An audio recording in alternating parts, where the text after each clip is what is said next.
1857 का विद्रोह और उससे जुड़ी लगभग सभी बातें हम लोगों ने देख लिया है। अब एक हाइपोथेटिकल प्रश्न है, उस पर हम लोग चर्चा करते हैं। What would happen if the revolt of 1857 was successful? क्या होता यदि 1857 का विद्रोह सफल हो जाता, या क्या होता यदि 1857 के विद्रोह सफल होने के बाद हमें आजादी मिल गई होती? 1947 की जगह 90 साल पहले अगर भारत को आजादी मिलती इस विद्रोह के सफल होने से, तो आज का भारत कैसा होता? हमें इस पर थोड़ा सा चर्चा करना है। प्रश्न हाइपोथेटिकल है, लेकिन फिर भी कुछ हम अनुमान लगा सकते हैं कि क्या भारत आज जैसा है वैसा होता, या उससे डिफरेंट होता। डिफरेंट होता तो पॉजिटिवली डिफरेंट होता या नेगेटिवली डिफरेंट होता, हम लोग इसको समझते हैं। तो इसको दो तरीकों से हम लोग देख लेते हैं कि यदि 1857 का विद्रोह सफल होता तो इंडिया वुड हैव बीन, तो भारत कैसा होता, और दूसरे में हम देखेंगे भारत कैसा नहीं होता। पहले देखते हैं भारत कैसा होता। A set of fragmented states. आज जो भारत एक अखंड राष्ट्र है, भारत के अंदर राष्ट्रवाद की भावना है, भारत एक राष्ट्र है, यह चीज पॉसिबल नहीं होती, क्योंकि 1857 के विद्रोह के समय मैंने आपको एक मैप भेजा है, आप देख लीजिएगा, व्हाट्सएप टेलीग्राम दोनों में भेज दिया है। जो प्रिंसली स्टेट्स की संख्या थी, लगभग 600 प्रिंसली स्टेट्स थे। इसके अलावा ब्रिटिश भारत था, ब्रिटिश इंडिया था, माने भारत दो इलाकों में बटा हुआ था। एक वे इलाके जिसमें स्वतंत्र राजा महाराजा राज करते थे, उनको प्रिंसली स्टेट्स कहते थे, जिनकी संख्या लगभग 600 थी, और इसके अलावा लगभग 60% इलाके पे अंग्रेजों का कब्जा था, जिसे ब्रिटिश इंडिया कहा जाता था। तो अगर ये आजादी, ये जो लड़ाई है, ये सफल हो जाती, तो 60% इलाके जो अंग्रेजों के कब्जे में थे, उसमें से 20%, 30%, 40% के आसपास का इलाका हो सकता है अंग्रेज छोड़ देते हारने के बाद। कारण मद्रास में तो विद्रोह हुआ नहीं था, तो मद्रास में तो उनकी पकड़ बनी रहती। बंगाल प्रेसिडेंसी उनको पूरा खाली करना पड़ता, और हो सकता है थोड़ा मोड़ा बॉम्बे प्रेसिडेंसी। तो जितने इलाके पे अंग्रेज रह गए थे, उतने इलाके पे ना रहते, कुछ कम हो जाता इलाका, और बाकी जो हमारे प्रिंसली स्टेट्स थे, चूंकि वो विद्रोह में अपने अपने कारणों से लड़ाई में शामिल हुए थे, वो भारत को एक अखंड भारत बनाने के लिए, एक राष्ट्र बनाने के लिए लड़ाई नहीं लड़े थे। तो स्वाभाविक बात है कि अगर सफल हो जाते तो झांसी की रानी जो लड़ी थी, वो झांसी अपना राज करने लगती, होलकर अपने करने, सिंधिया अपने करते, अवध वाले अपने करते, ठीक है। अब और सब पर एक प्रकार से मुगल बादशाह का वर्चस्व हो जाता, लेकिन मुगल अब उतने ताकतवर थे नहीं जितने पहले हुआ करते थे। तो धीरे धीरे फिर वही होता कि ये मुगल के अंडर आने के बाद धीरे धीरे अपने आप को फिर से ये आजाद करने लगते, और भारत में एक फ्रेगमेंटेड स्टेट्स, माने बिखरे बिखरे भारत में छोटे छोटे कई राज्य होते, भारत एक अखंड राष्ट्र नहीं होता। पहली चीज तो ये होती।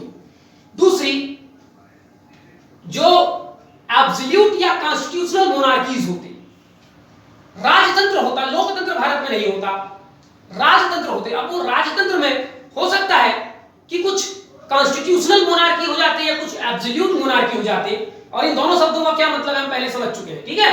तीसरी बात है रिलीजियसली डिफरेंशिएटेड, यानी ये सारे जो राज्य हैं ये बिखरे होते, इनमें से कोई हिंदू राज्य होता, कोई मुस्लिम राज्य होता, कोई सिख राज्य होता, हो सकता है उनमें से कोई क्रिश्चियन राज्य होता, कोई बुद्धिस्ट राज्य होता। तो धर्म के आधार पर भारत बटा छटा हुआ होता। आज जैसी जो पंथ निरपेक्षता की भावना है, वो भावना नहीं होती। धार्मिकता के आधार पर भारत छिन्न भिन्न बटा होता, और जब धार्मिकता हावी हो जाती है तो भाषा, संस्कृति, कला सभी के जगह पर जो आज भारत में एक कंपोजिट कल्चर है, वैसी फीलिंग नहीं होती, और भारत में differentiated, fragmented culture, fragmented religion, fragmented languages, fragmented culture, ये सब चीजें हमको देखने को मिलती।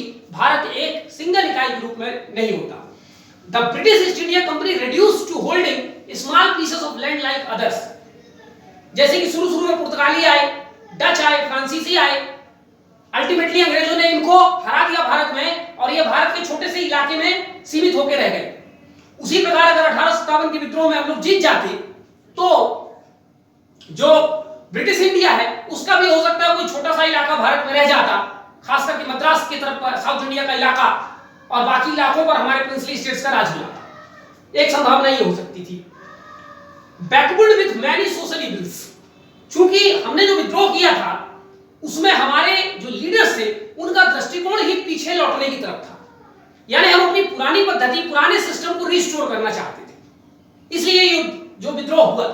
तो अगर ये विद्रोह सफल हो जाता तो पुरानी सारी व्यवस्था रिस्टोर कर दी जाती, यानी सती प्रथा फिर चालू हो जाता, बाल विवाह, दहेज प्रथा, ये तमाम जो कुरीतियां थी वो एक बार फिर से वापस आ जाती, और जो आधुनिकीकरण की प्रक्रिया अंग्रेजों द्वारा शुरू हुई थी वो वहीं पर रुक जाती।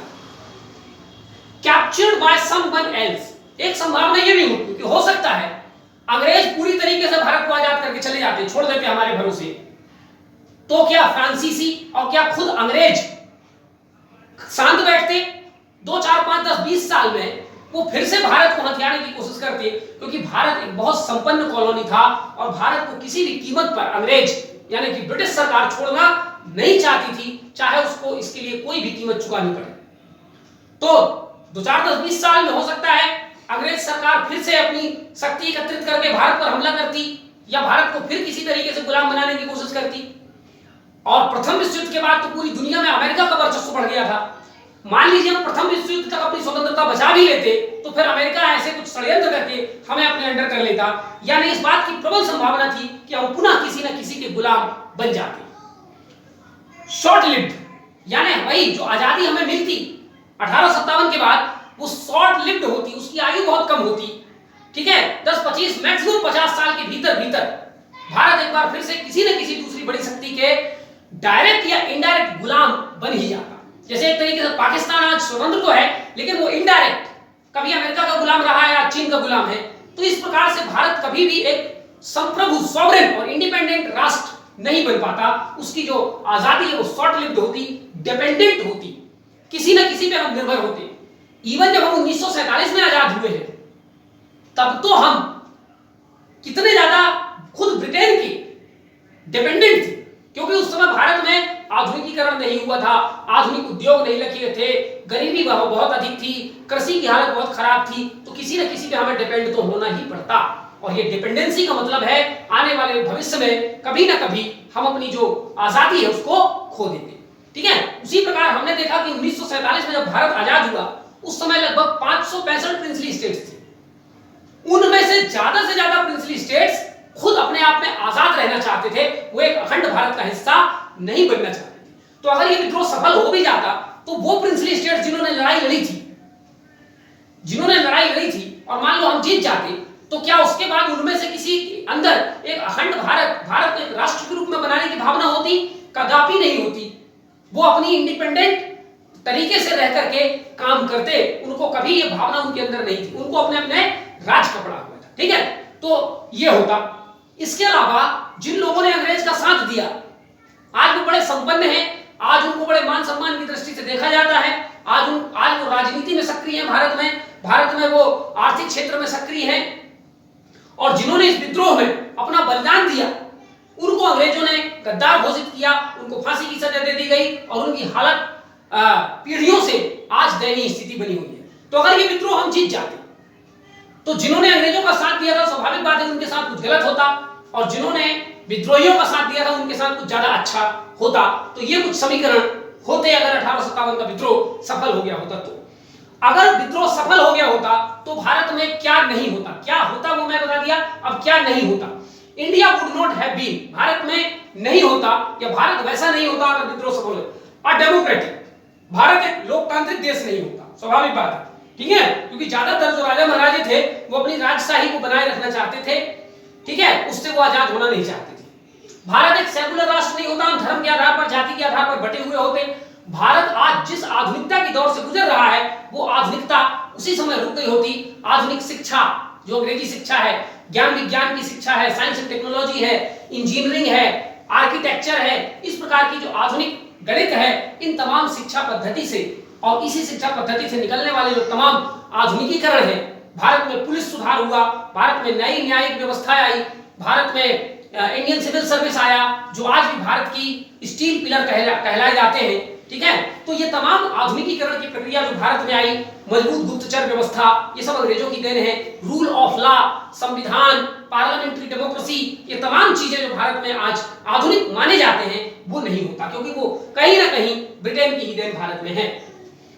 इसके अलावा ड्रेन ऑफ वेल्थ भारत में नहीं होता। 1757 से 1857 तक तो खूब लूटा उन्होंने भारत को, लेकिन 1857 के विद्रोह के बाद भी जब भारत कंपनी के हाथ से निकल करके सीधे महारानी के हाथ में आ गया, तो भी भारत का शोषण बंद नहीं हुआ, बल्कि शोषण की रेट और ज्यादा बढ़ गई।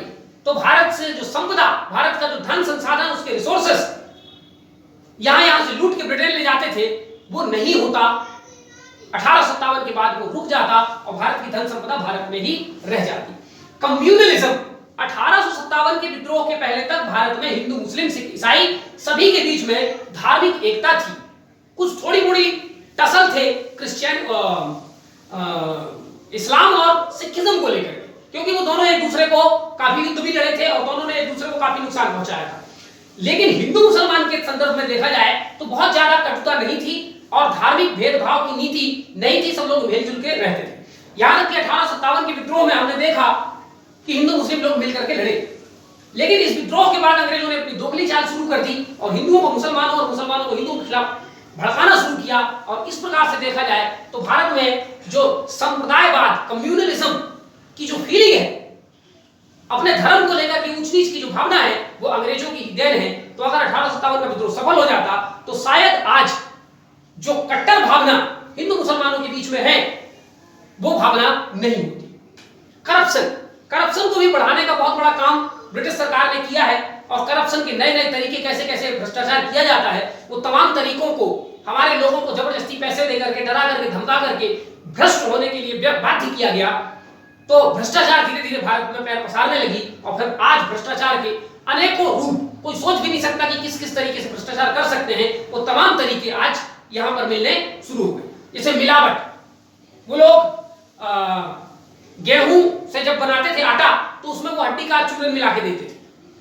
तो मिलावट की प्रक्रिया भी उन्होंने शुरू की, रिश्वत देने की प्रक्रिया उन्होंने शुरू की, ठीक है। और शराब पिला करके या महिलाओं का उपयोग करके अपनी इच्छित काम को पूरा करना, ये तमाम भ्रष्ट प्रक्रियाओं को बहुत ज्यादा बढ़ावा अंग्रेजों ने दिया था। इंडियन नेशनल मूवमेंट होता ही नहीं, भारतीय राष्ट्रीय आजादी का जो आंदोलन हुआ, वो आंदोलन ही नहीं होता। और जब वो आंदोलन नहीं होते तो वैल्यूज एसोसिएटेड विद इट, यानी इस आंदोलन से जुड़े हुए जो वैल्यूज हैं, स्वतंत्रता, समानता, स्वराज, अहिंसा, सत्य, ये तमाम, संप्रभुता, ये तमाम वैल्यूज भारत में आ ही नहीं पाती, ठीक है। इसके अलावा गांधी जी जैसे लोग, सरदार पटेल जैसे लोग, नेहरू जैसे लोगों का कोई रोल ही नहीं होता। आज भारतीय इतिहास में इनका नाम ही नहीं होता। गांधीज्म का जो थ्योरी हम पढ़ते हैं, पूरी गांधीज्म नहीं होती, ठीक है। एक पॉइंट से ठीक भी लगता है क्योंकि सिलेबस कम हो जाता, ठीक है, लेकिन इससे बहुत बड़ा नुकसान भारत को होने वाला था, क्योंकि भारतीय राष्ट्रीय आंदोलन हुआ, उसमें हमने अहिंसक तरीके से लड़ करके अपने भारत देश को आजाद कराया और नए मूल्यों के साथ भारत की स्थापना की और उसी सिद्धांतों से चलते हुए आज आधुनिकीकरण तक भारत पहुंचा है, ठीक है। जो विद्रोही थे उनके पास कोई योजना नहीं थी कि अगर हम जीत भी गए तो उसके बाद भारत कैसा होगा, कोई ठोस प्लानिंग नहीं थी। बस उनके पास यही था कि अंग्रेजों को भगाना है, लेकिन उसके बाद क्या होगा इनको खुद नहीं मालूम था। लेकिन आजादी का आंदोलन जब हमारे यहाँ चला तो हम लोगों ने लगभग 1857 के बाद से ही आजादी का आंदोलन लगभग शुरू हो गया है और 90 साल में 1947 तक, ठीक है, हमने क्या कर लिया, हमने भारत कैसा होगा इसकी पृष्ठभूमि बना ली थी। हमारे पास एक ब्लूप्रिंट था कि जब कभी भी भारत को आजादी मिलेगी तो उसके बाद हमारा भारत कैसा होगा, उसमें क्या आधुनिक सिद्धांत होंगे, ये तमाम बातें हम लोगों ने पहले डिसाइड कर लिया था। तो राष्ट्रीय आंदोलन नहीं होता तो बहुत सारा नुकसान होता, ठीक है। इसी राष्ट्रीय आंदोलन के दौरान भारत ने अपने विदेश संबंध कई देशों के साथ बनाए, रूस के साथ, फ्रांस के साथ, जर्मनी के साथ और भी कई देशों के साथ हमारे विदेश संबंध इसी आजादी के आंदोलन के दौरान बने, जो कि आजाद होने के बाद हमें बहुत ज्यादा मदद की। तो अगर ये विद्रोह सफल हो जाता तो हमारे विदेश संबंध जैसे आज हम वैसे नहीं होते। पाकिस्तान नहीं होता, ऑब्वियसली सी बात है, बांग्लादेश नहीं होता और पाकिस्तान बांग्लादेश नहीं होते तो ये जो कट्टरता आज फैली हुई है, शायद ये कट्टरता उतनी नहीं होती। ये अलग बात है कि उस समय भी मुस्लिम शासित राज्य भारत में थे, जैसे निजाम थे, बंगाल में भी थे, ठीक है। तो हो सकता है वो कट्टरता बढ़ जाती, लेकिन ऐसा लगता है कि भारत पाकिस्तान बांग्लादेश नहीं होता तो आज जो एक अशांति भारत में फैली हुई आतंकवाद जैसी घटनाएं, उन घटनाओं से भारत को दो चार होने की जरूरत नहीं थी। भारत में राष्ट्रवाद नहीं होता, क्योंकि भारत एक राष्ट्र ही नहीं होता। भारत तो टुकड़े टुकड़े में बटा हुआ होता, तो भारत एक राष्ट्र नहीं होता, और जब राष्ट्र नहीं होता तो राष्ट्रवाद नहीं होता, जब राष्ट्रवाद नहीं होता तो राष्ट्र प्रेम नहीं होता, ठीक है। यूनिटी, एकता थी ही नहीं, सब बिखरे बिखरे राजा महाराजा होते, सब अपने अपने राज्य के बारे में सोचते, सब अपने अपने धर्म संस्कृति के बारे में सोचते, तो एकता की भावना नहीं होती, अखंडता की भावना नहीं होती, सॉवरेनिटी संप्रभुता की भावना नहीं होती, राष्ट्रवाद की भावना नहीं होती। कन्वर्जन, ज्यादातर गरीब लोगों को जबरन भारत में जो हिंदू थे उनको ईसाई बनाया गया, तो ये कन्वर्जन जो है वो नहीं होता, और भारत में ईसाइयों की जनसंख्या जो आज है वो थोड़ी सी और कम रही होती, और हिंदुइज्म की संख्या थोड़ी सी ज्यादा रही होती। वर्ल्ड वॉर, एक संभावना यह भी है कि विश्व युद्ध, चाहे वो प्रथम विश्व युद्ध हो या द्वितीय विश्व युद्ध हो, इन विश्व युद्धों का कारण ही कॉलोनाइजेशन था, उपनिवेशवाद। क्योंकि यूरोप के देशों में अब जंग छूट चुकी थी, कौन ज्यादा ताकतवर है, कौन ज्यादा से ज्यादा देशों को गुलाम बना सकता है, किसके पास ज्यादा शक्ति है, कौन दूसरे देशों को गुलाम बनाकर उनको कितना ज्यादा लूट सकता है, ये तमाम होड़ लगी हुई थी।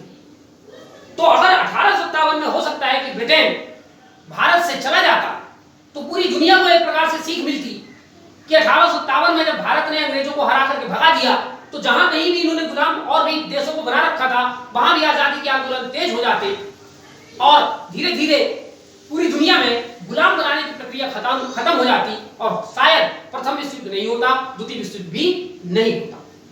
Bell of agriculture and industry, Bharat की जो कृषि और उद्योग पिछड़ गए थे अंग्रेजों के समय में, अगर 1857 में विद्रोह सफल हो जाता, तो हमारी कृषि और उद्योग, हमारी अर्थव्यवस्था, हमारी संस्कृति जो है अपने हिसाब से होती, संपन्न होती। ऐसी कुछ संभावनाएं यहां पर हम लोग बता सकते हैं कि 1857 का विद्रोह सफल हो जाता तो क्या होता। तो कुल मिलाकर अगर सफल हो जाता तो उससे फायदे कम थे, नुकसान ज्यादा था, ठीक है।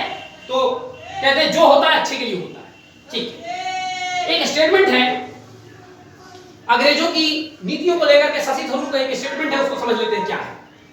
शशि थरूर कहते हैं, it's a bit rich to oppress, enslave, kill, torture, make people for 200 years and then celebrate the fact that they are democratic at the end of it. हम लोग आज ये कहते हैं कि डेमोक्रेसी जो है भारत में वो अंग्रेजों की देन है। इस पर शशि थरूर ने तंज कसा है कि अंग्रेज लोग भारत में 200 साल रहे, और इस 200 साल में उन्होंने हमारा शोषण किया, ऑपरेस किया, हमें गुलाम बनाया, हमारी हत्याएं की, हमें टॉर्चर किया, हमारे लोगों को प्रताड़ित किया लगभग 200 सालों तक। और 200 सालों तक उन्होंने इतना भयानक हमारा शोषण किया, इसके बाद आखिरी में हम ये कहते हैं कि आप डेमोक्रेटिक थे और हमने डेमोक्रेसी आपसे ली है। तो ये किस हद तक जायज है, ठीक है।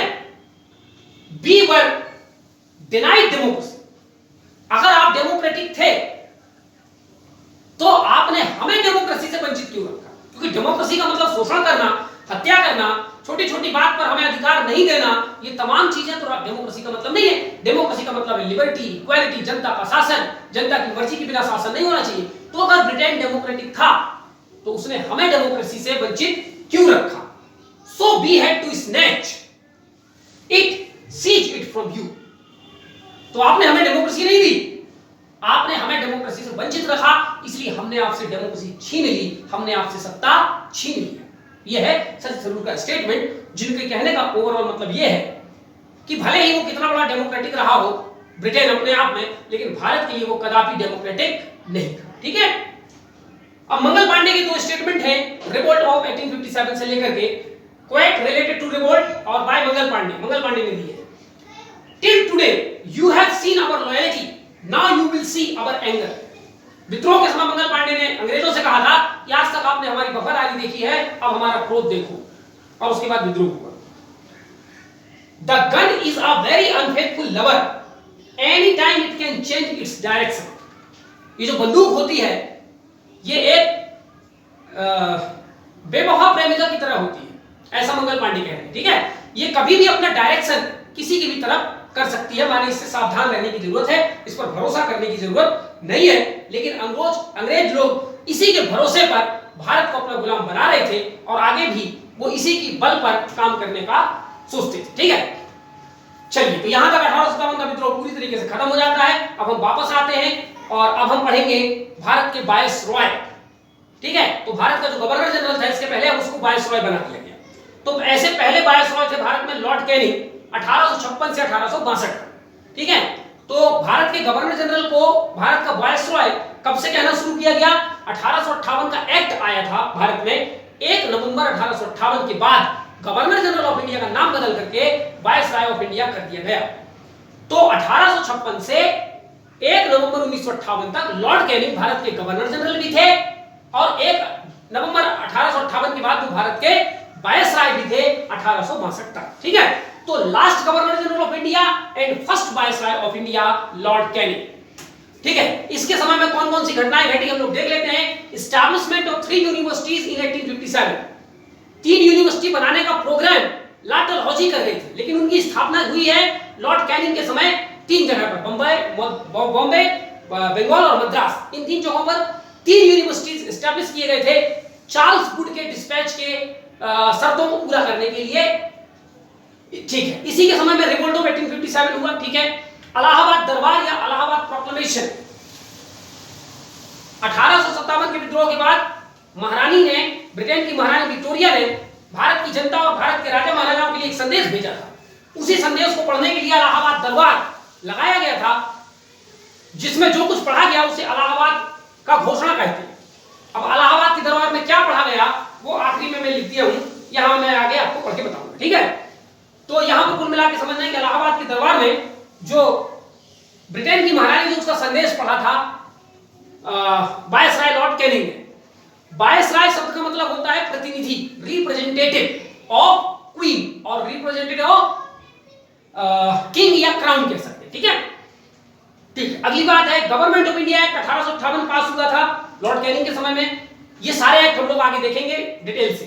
बंगाल रेंट एक्ट, बंगाल काश्तकारी अधिनियम या बंगाल किराया अधिनियम 1859 में आया था। इंडियन काउंसिल एक्ट, भारतीय परिषद अधिनियम 1861 में। White mutiny bye European troops 1859। ये भी सब इनमें से हम सबका डिटेल आगे देखेंगे। अभी हम यहाँ पर शॉर्ट में समझ लेते हैं कि लॉर्ड कैनिंग के समय में कौन कौन सी घटनाएं हुई, फिर इन घटनाओं को हम लोग डिटेल में देखेंगे। तो इसी के समय में श्वेत गोरे, जो गोरी सेना थी भारत में, अंग्रेज लोग, यूरोपीय लोग, उन्होंने विद्रोह कर दिया था अंग्रेजों के खिलाफ। उसको कहा गया था व्हाइट म्यूटिनी, श्वेत विद्रोह, श्वेत गदर। ठीक है, यूरोपीय लोगों ने किया था 1859 में। ये क्या है वो भी देखेंगे। Introduction of code of criminal code, criminal procedure, इसको बोलते हैं सीआरपीसी। आज जो लोग वकील बनते हैं उनको 2 चीजें जानना बहुत जरूरी है, एक आईपीसी, दूसरा सीआरपीसी। सीआरपीसी को कहते हैं code of criminal procedure, CrPC. ये 1860 में लागू हुआ भारत में। और इंडियन पीनल कोड जिसको बोलते हैं आईपीसी, ये बन तो गया था, बनने की प्रक्रिया शुरू हुई थी 1858 में, 1860 तक बन गया था, 1862 से भारत में लागू हो गया आईपीसी और सीआरपीसी लागू हो गया 1860 में। तो आईपीसी सीआरपीसी जो आज की भारत की न्याय व्यवस्था का बहुत बड़ा आधार है, सारे वकील इसको रट्टा मारते रहते हैं। ठीक है, तो इनको समझना है ये क्या मतलब, ये क्या है ये वकील समझेंगे, लेकिन ये कब आया ये हमें समझना है। ठीक है, और आईपीसी और सीआरपीसी में क्या अंतर है मैं एक बार आपको बताया था, और जिनको नहीं मालूम वो वर्कआउट कर लेंगे घर में कि what is the difference between Indian मतलब इंडियन पीनल कोड और क्रिमिनल प्रोसीजर कोड में क्या अंतर है, आप लोग देख लीजिएगा। ठीक है, enactment of Indian high courts act, Bharat में जगह जगह उच्च न्यायालय की स्थापना करने के लिए इंडियन हाई कोर्ट एक्ट आया था 1861 में। ठीक है, इसके बारे में भी हम डिटेल आगे देखेंगे। Withdrawal of doctrine of lapse and subsidiary alliance, 1858 में जो विलय नीति थी और सहायक संधि की नीति थी उसको खत्म कर दिया गया था।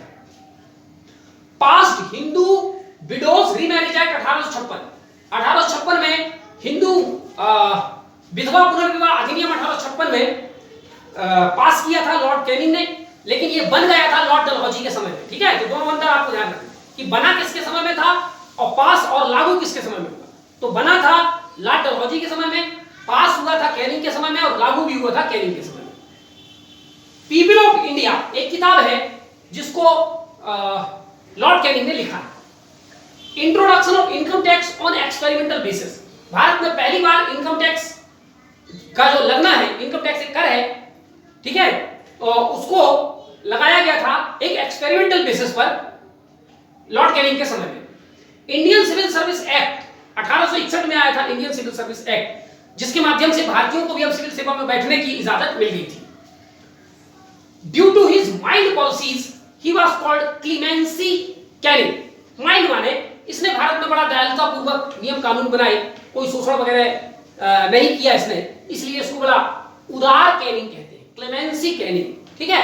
तो भाई ही इज कॉल्ड क्लेमेंसी, उसकी नीतियां बड़ी उदार थी, ठीक है, कोई हैरेसमेंट एक्सप्लॉयटेटिव पॉलिसी उसकी नहीं थी। चलिए अब हम देखते हैं इनमें से सारे एक्ट को एक एक करके देखते हैं। पहला है act for better governance in India, Bharat में बेहतर शासन के लिए अधिनियम, या इसी को कहते हैं गवर्नमेंट ऑफ इंडिया एक्ट 1858, ठीक है, इसके दो नाम हैं। अच्छा, अब आपको याद रखना है कि अब भारत के जिस इलाके में कंपनी का अधिकार था, जितने इलाके, अब वो अधिकार कंपनी से छीन करके ब्रिटेन की महारानी को दे दिया गया, यानी अब भारत ऑफिशियली ब्रिटेन का गुलाम बन गया। और अब जितने इलाके पर ब्रिटेन का कब्जा था भारत में, उसको भारत में गवर्नमेंट ऑफ इंडिया बोलते थे, और ब्रिटेन की जो सरकार थी उसको ब्रिटिश इंडिया या government of British India, government of Britain, ठीक है, या ब्रिटिश गवर्नमेंट कहा जाता था ब्रिटेन वाली सरकार को। और भारत में जो सरकार थी, अंग्रेजी सरकार जो भारत में शासन कर रही थी, उसको गवर्नमेंट ऑफ इंडिया बोला जाता था, ठीक है। तो इसलिए गवर्नमेंट ऑफ इंडिया एक्ट 1858। चलिए देखते हैं इसके बारे में क्या क्या विशेषता है। British response in wake of revolt of 1857, यानी ये जो एक्ट था, ये 1857 के विद्रोह का जो विद्रोह हुआ उसकी प्रतिक्रिया थी अंग्रेजों के द्वारा, ठीक। पास फ्रॉम ब्रिटिश पार्लियामेंट ऑन 2 अगस्त 1858, ये अधिनियम 2 अगस्त 1858 में ब्रिटेन की संसद से पास हुआ था, ठीक है। और जब ये पास हुआ था अधिनियम, जब विद्रोह हुआ था 1857 में, उस समय ब्रिटेन के प्रधानमंत्री थे विस्काउंट पॉमस्टन, ठीक, और विपक्ष के नेता थे बेंजामिन डिज़राइली। लेकिन जब ये एक्ट बन रहा था तो ब्रिटेन में सत्ता परिवर्तन हो चुकी थी और वहां के प्रधानमंत्री अब हो चुके थे बेंजामिन डिज़राइली, यानी पार्टी बदल गई थी, ठीक है। तो जब ये एक्ट पास हो रहा था तो बेंजामिन डिज़राइली ने इस एक्ट का विरोध किया था, लेकिन ब्रिटेन की महारानी ने इसका समर्थन किया था, और भी बहुत सारे वहां के जो एमपीज थे उन्होंने समर्थन किया था, और अल्टीमेटली ये बिल पास हो गया था 2 अगस्त 1858 को, and implemented in India from 1 नवंबर 1858, और 1 नवंबर 1858 से भारत में ये लागू हो गया था। इस एक्ट में क्या था? Transfer of power to rule India company to queen, Bharat में शासन करने का अधिकार जो कंपनी का था 1757 से 1857 तक, कंपनी का वो अधिकार छीन करके अब ब्रिटेन की महारानी के हाथों में पूरा अधिकार आ गया। इसके साथ ही यह भी कहा गया कि कंपनी ने जो कुछ भी भारत में अब तक किया है, कंपनी की जो संपत्ति है, कंपनी ने जो एग्रीमेंट किया है, कंपनी ने जो संधि किए, कंपनी ने जो समझौते किए, कंपनी ने जो व्यापार किए, कंपनी ने जो कुछ भी किया, अब वो पूरा का पूरा चीज ट्रांसफर हो जाएगा ब्रिटिश गवर्नमेंट को, ठीक है। यानी व्यक्ति बदल जाएगा, बाकी सब चीजें एज इट इज बनी रहेंगी, ठीक है। Dual system of governance, Bharat में शासन करने के लिए 1773 में एक एक्ट आया था, रेगुलेटिंग एक्ट, और इस एक्ट द्वारा पहली बार ब्रिटेन की संसद ने कंपनी को कुछ दिशा निर्देश दिए थे कि भारत में शासन कैसे करना है। कंपनी का शासन तो भारत में 1757 में शुरू हो गया था, लेकिन 1757 से 1773 तक कंपनी जो कुछ भी करती थी अपनी मर्जी से करती थी। ब्रिटेन की सरकार, ब्रिटेन का संसद का कोई हस्तक्षेप कंपनी पर नहीं था, और इसीलिए कंपनी जो है वो बहुत ज्यादा शोषण करके अमीर हो रही थी और पूरी दुनिया में बदनाम हो रहा था ब्रिटिश गवर्नमेंट। इसलिए 1773 में रेगुलेटिंग एक्ट ला करके ब्रिटेन की सरकार ने कंपनी की करतूतों पर लगाम लगाने की कोशिश की, ठीक है। फिर 1784 में एक एक्ट आया, पिट्स इंडिया एक्ट, और इस एक्ट में dual rule, dual administration Bharat में स्थापित किया गया। डुअल एडमिनिस्ट्रेशन कैसे? भारत में कंपनी व्यापार करेगी, उसके लिए एक, उस व्यापार को रेगुलेट करने के लिए एक बॉडी होगी जिसका नाम होगा बोर्ड ऑफ डायरेक्टर, ठीक है, सॉरी कोर्ट ऑफ डायरेक्टर। ये कंपनी के व्यापारिक मामले देखेगी, और एक और बॉडी होगी जिसका नाम है बोर्ड ऑफ कंट्रोलर, हिंदी में बोलते हैं निदेशक मंडल, ठीक है, नियंत्रक मंडल। तो ये जो बोर्ड ऑफ कंट्रोलर है यानी नियंत्रक मंडल है, ये कंपनी द्वारा भारत में शासन वाले विषय को देखेगी, तो दो बॉडी बन गई थी, दोनों बॉडी ब्रिटेन में रहती थी। एक बॉडी ये देखती थी कि ब्रिटेन से बैठे बैठे ये देखती थी कंपनी भारत में व्यापार कैसा कर रही है, ये देखने का काम था कोर्ट ऑफ डायरेक्टर का, और कंपनी भारत में शासन कैसे कर रही है इसको देखने का काम करती थी बोर्ड ऑफ कंट्रोलर। और बोर्ड ऑफ कंट्रोलर सीधे पार्लियामेंट से संबंधित थी, ब्रिटेन के पार्लियामेंट से, अर्थात बोर्ड ऑफ कंट्रोलर एक प्रकार से ब्रिटेन के राजा या ब्रिटेन की संसद के हिसाब से नियम कानून बनाकर भारत को नियम कानून भेजती थी कंपनी के लिए कि इस नियम कानून के हिसाब से आप भारत में शासन कीजिए। और जो शासन कंपनी भारत में करती थी वो पलट करके हमने साल भर में 6 महीने में क्या किया वो सारी रिपोर्ट बोर्ड ऑफ कंट्रोल के चेयरमैन को देती थी, और फिर वो रिपोर्ट बोर्ड ऑफ कंट्रोल का चेयरमैन भारत ब्रिटेन की संसद में रखता था। तो दोहरा शासन था। समझ में आ रही बात? पिट्स इंडिया एक्ट द्वारा, इस एक्ट ने पिट्स इंडिया एक्ट को खत्म कर दिया, डुअल एडमिनिस्ट्रेशन को खत्म कर दिया, और अब भारत में व्यापार और शासन सब कुछ करने के लिए जो मुखिया बना उसका नाम था डुअल सिस्टम ऑफ गवर्नेंस, यानी कि बोर्ड ऑफ कंट्रोल और board of court of director को खत्म कर दिया गया। उसकी जगह एक व्यक्ति को लाया, उसका नाम था secretary of state for India. ठीक है, भारत का राज्य सचिव, ऐसा उसका नाम था, secretary of state for India. ठीक, तो बोर्ड ऑफ कंट्रोलर और बोर्ड ऑफ और कोर्ट ऑफ डायरेक्टर, इन दोनों को खत्म करके उनकी जगह एक पद बनाया गया, एक कार्यालय, एक ऑफिस बनाया गया जिसको secretary of state for India कहा जाता था। ठीक है, 1935 के बाद जो secretary of state for India है उसको बर्मा का चार्ज भी दे दिया जाता है, और उसका नाम बदल के हो जाता है secretary of state for India and Burma. 1935 के बाद, 1935 तक तो यह व्यक्ति केवल इंडिया के लिए सेक्रेटरी होगा, लेकिन यही व्यक्ति 1935 के बाद भारत के लिए भी सेक्रेटरी होगा और बर्मा के लिए भी सेक्रेटरी होगा। ठीक है, तो ये जो सेक्रेटरी ऑफ स्टेट है ये बड़ा पावरफुल व्यक्ति था। ये वास्तव में ब्रिटेन का एक एमपी होता था, मेंबर ऑफ पार्लियामेंट, संसद का सदस्य होता था। ठीक है, तो a member of British parliament होता था, साथ में ये मंत्री भी होता था, कैबिनेट ऑफ पीएम, प्रधानमंत्री जो वहां का था उसके कैबिनेट का एक मंत्री भी था। इस मंत्री को बोलते थे भारत का राज्य मंत्री, और इस मंत्री का एक ही काम था कि भारत में कैसे राजकाज करना है उसके लिए नियम कानून बनाना, उनको वहां पर आगे आदेश ट्रांसफर करना। ठीक है, and Indian council with 15 member to assist him. अब ये जो सेक्रेटरी ऑफ स्टेट है ये बैठता लंदन में था, ब्रिटेन की संसद का सदस्य था, ब्रिटेन के प्रधानमंत्री में कैबिनेट मंत्री था, और यही व्यक्ति रिस्पॉन्सिबल था। अब भारत में कुछ भी एक पत्ता भी हिलेगा तो उसके लिए नियम कानून बनाने का अधिकार इसको था। ये यहां से नियम कानून बनाएगा और नियम कानून बना करके भारत भेजेगा। भारत में महारानी का मुखिया, महारानी का रिप्रेजेंटेटिव बैठा हुआ है वायसराय, तो वायसराय अपनी मर्जी से काम करने के लिए स्वतंत्र नहीं था। गवर्नर जनरल ऑफ इंडिया काफी हद तक उसके पास पावर बहुत थी, प्रेस्टीज कम था। वायसराय और गवर्नर जनरल ऑफ इंडिया में यही अंतर है कि गवर्नर जनरल ऑफ इंडिया के पास ताकत ज्यादा थी, सम्मान कम था, लेकिन वायसराय का सम्मान बड़ा है लेकिन उसके पास पावर बहुत कम है, क्योंकि अब वो बन चुका है कि सेक्रेटरी ऑफ स्टेट का जो आदेश होगा वो वही करेगा। छोटे मोटे मामलों में ही वायसराय को अपनी डिसीजन मेकिंग पावर थी, बड़े कामों में उसको चिट्ठी लिख के फोन करके सेक्रेटरी ऑफ स्टेट से पूछना पड़ता था कि ऐसा किया जाए या ना किया जाए, और ये सेक्रेटरी ऑफ स्टेट लंदन में बैठते थे। सेक्रेटरी ऑफ स्टेट की मदद करने के लिए एक भारतीय परिषद बनाया गया लंदन में, और इस भारतीय परिषद में 15 सदस्य होते थे। इन 15 सदस्यों में से 8 सदस्य अपॉइंटेड बाय क्राउन, ए लिखा है माने अपॉइंटेड बाय क्राउन। इसमें जो 8 सदस्य हैं उसकी नियुक्ति जो वहां के क्राउन थे, यानी राजा होगा तो राजा, महारानी होगी तो महारानी, 8 लोगों की नियुक्ति करेगा और 7 लोग इलेक्टेड होंगे, और 7, 8, 15 मिलाकर के एक इंडियन काउंसिल बन गया जो सेक्रेटरी ऑफ स्टेट को भारत में शासन प्रशासन कैसा किया जाए उसके लिए समय समय पर मदद दे। ये इंडियन काउंसिल केवल एक एडवाइजरी बॉडी थी, माने सलाहकार बॉडी थी, यानी सेक्रेटरी ऑफ स्टेट अपने काउंसिल की सलाह को नजरअंदाज भी कर सकता था, माने सेक्रेटरी ऑफ स्टेट पर काउंसिल की जो सलाह है वो बाध्यकारी नहीं होती थी। सेक्रेटरी ऑफ स्टेट को पावर था कि वो इंडियन काउंसिल के दिए गए निर्णय को अपने हिसाब से परिवर्तन कर सके या उसको इनकार कर सके, एडवाइजरी नेचर था उसमें। ठीक है,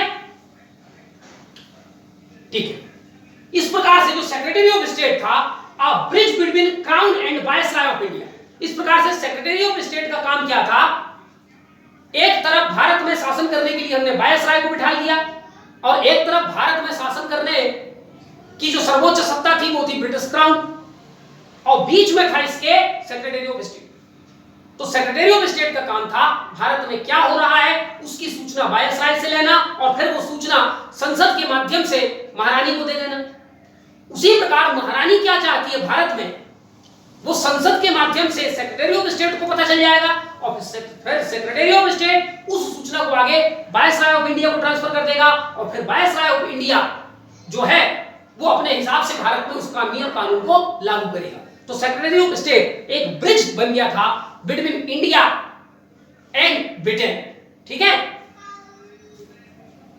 अच्छा आपको याद रखना है कि अब जितनी भी नियुक्ति भारत में होगी, चाहे वायसराय की नियुक्ति हो, चाहे गवर्नर्स की नियुक्ति हो, चाहे लेफ्टिनेंट गवर्नर की नियुक्ति हो, चाहे सेना की सेनापति की नियुक्ति हो, अब सारी बड़ी बड़ी नियुक्ति सीधे ब्रिटेन की महारानी के द्वारा भारत में किया जाएगा। ठीक है, छोटी मोटे second third grade fourth grade की नियुक्ति करने का अधिकार वायसराय को था, लेकिन बड़े बड़े पद जो ए ग्रेड के पद आते हैं, फर्स्ट क्लास के ग्रेड के पद आते हैं, उन सबको नियुक्त करने का अधिकार अब ब्रिटिश क्राउन के हाथों में चला गया था। ठीक है, अब ये जो सेक्रेटरी ऑफ स्टेट था appointed by crown and accountable to British parliament. अब भारत में जो कुछ भी अच्छा बुरा होगा उसके लिए संसद के सारे सदस्य भारत के विषय पर प्रश्न किससे पूछेंगे, जो सेक्रेटरी ऑफ स्टेट होगा उससे पूछेंगे, और सेक्रेटरी ऑफ स्टेट संसद को समय समय पर सूचना देगा, जानकारी देगा कि भारत में क्या चल रहा है। यानी भारत का एक प्रकार से ठेकेदार हो चुका था ये सेक्रेटरी ऑफ स्टेट। ठीक है, चलिए अच्छा, अब यहां ब्रिटेन की महारानी का घोषणा लिखा हुआ है कि ब्रिटेन की महारानी ने एक घोषणा करके भेजा था भारत, जिसको इलाहाबाद के दरबार में लॉर्ड कैनिंग ने पढ़ा था। वो घोषणा क्या था समझते हैं। To the princes, chiefs and people of India, Bharat के राजा महाराजे, भारत के मुखिया और भारत के लोगों के लिए, we hold ourselves bound to the native of our Indian territories by the same obligation of duty.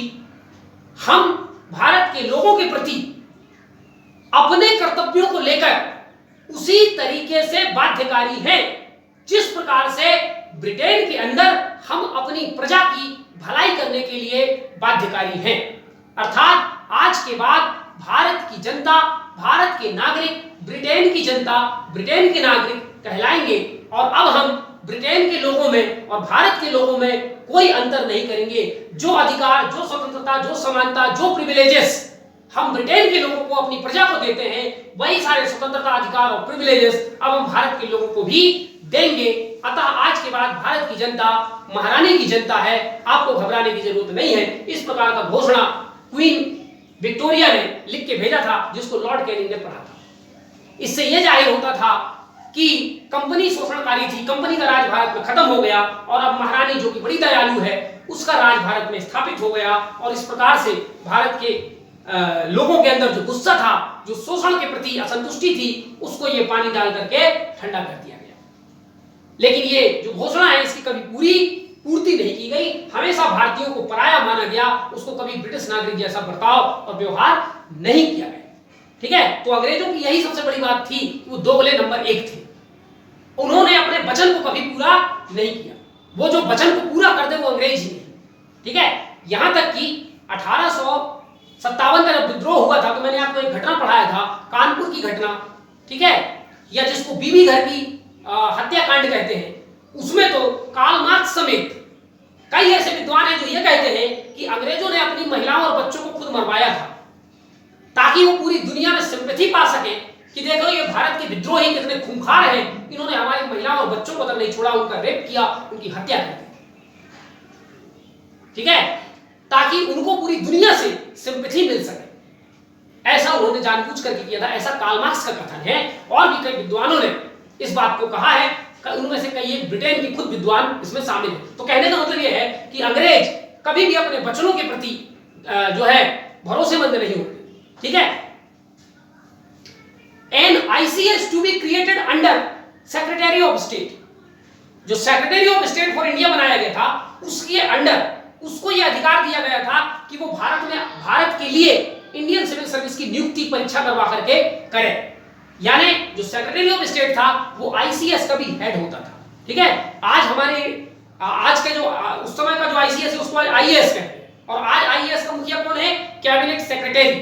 तो एक प्रकार से जो सेक्रेटरी ऑफ स्टेट है वो एक प्रकार से आज का कैबिनेट सेक्रेटरी भी होता था, जो आईसीएस लोगों के लिए सिलेबस बनाना, उनका परीक्षा बनाना, उनको कैसे कहां नियुक्ति करना है, ये तमाम अधिकार इनके पास थे। ठीक है, और इसी के साथ भारतीयों को भी आईसीएस की परीक्षा में बैठने की इजाजत मिल चुकी थी, लेकिन परीक्षा लंदन में होगी। ठीक है, सिलेबस उन्हीं के हिसाब से होगा। Doctrine of labs and subsidiary alliance abolish, विलय नीति और सहायक संधि खत्म कर दिया गया था। Indian princely state will have independence, और ये घोषणा किया गया था कि भारतीय राजा महाराजा अब स्वतंत्र होंगे, उनके अधिकार, उनके मान सम्मान की रक्षा होगी, लेकिन शर्त यह है कि उनको ब्रिटिश सर्वोच्चता स्वीकार करनी होगी। ठीक है, ब्रिटिश प्राइम मिनिस्टर इस एक्ट के समय थे बेंजामिन डिज़राइली, ये आपको याद रखना है। अब हम इस एक्ट का एनालिसिस देखते हैं कि इस एक्ट में क्या अच्छा है क्या बुरा है। Highly centralised structure of governance in India, बड़ा पावर का सेंट्रलाइजेशन हो चुका था, पूरे पावर सेक्रेटरी ऑफ स्टेट के पास चले गए थे भारत के संदर्भ में। भारत में कैसे शासन करना है, वहां की शासन कैसी होगी, प्रशासन कैसी होगी, सेना कैसी होगी, अर्थव्यवस्था कैसी होगी, पुलिस कैसी होगी, न्याय व्यवस्था कैसी होगी, ये तमाम अधिकार चले गए थे सेक्रेटरी ऑफ स्टेट के पास।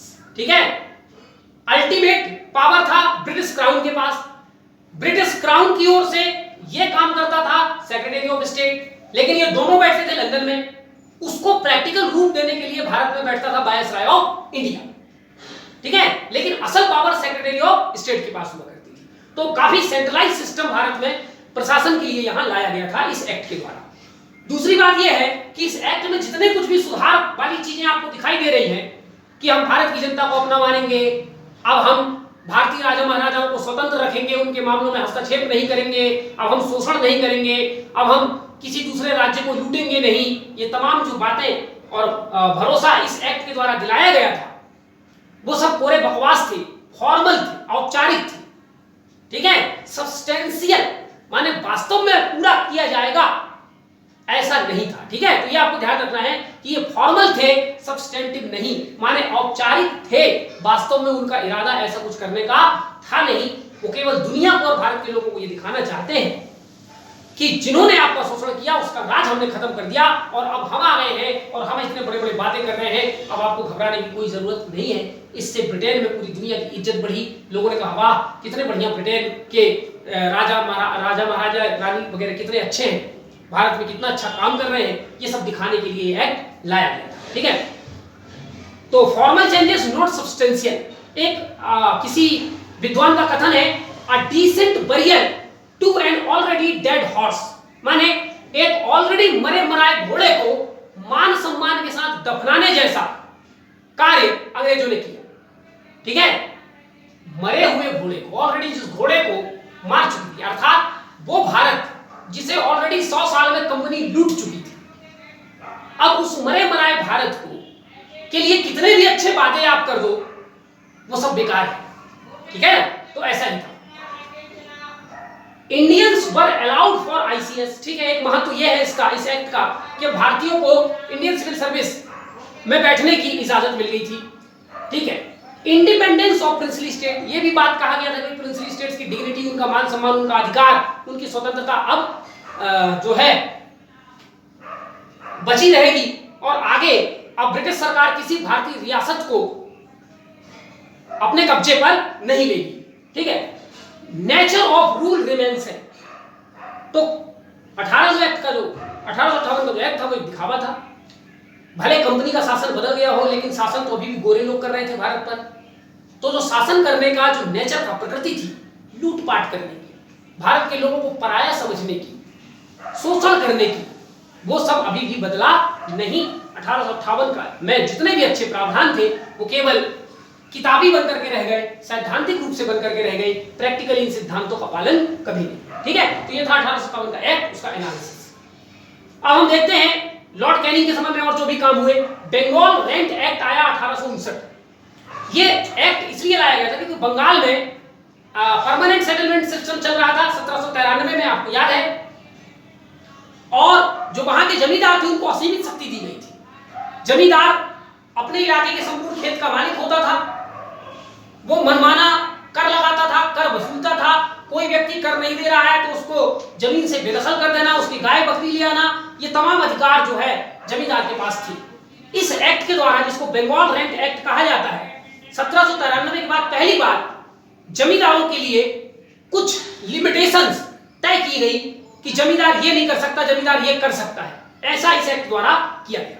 ठीक है, तो इसमें जमींदारों के क्या अधिकार है, वो क्या कर सकता है, क्या नहीं कर सकता, ये बताया गया, और साथ में किसानों के क्या अधिकार है और वो क्या कर सकते हैं और क्या नहीं कर सकते, ये बताया गया। ठीक है, तो इस एक्ट में एक बात तो ये था कि वे किसान जो 1793 के परमानेंट सेटलमेंट एक्ट के बाद से किसी भी अपने खेत में 20 साल से अगर खेती कर रहे हैं, तो अब कोई भी जमींदार ऐसे किसान को उसकी खेती से बेदखल नहीं करेगा जब तक कोई गंभीर कारण न हो। यानी थोड़ा मोड़ा कर का मामला है तो उसको माफ कर दिया जाएगा, कर में कटौती कर दी जाएगी।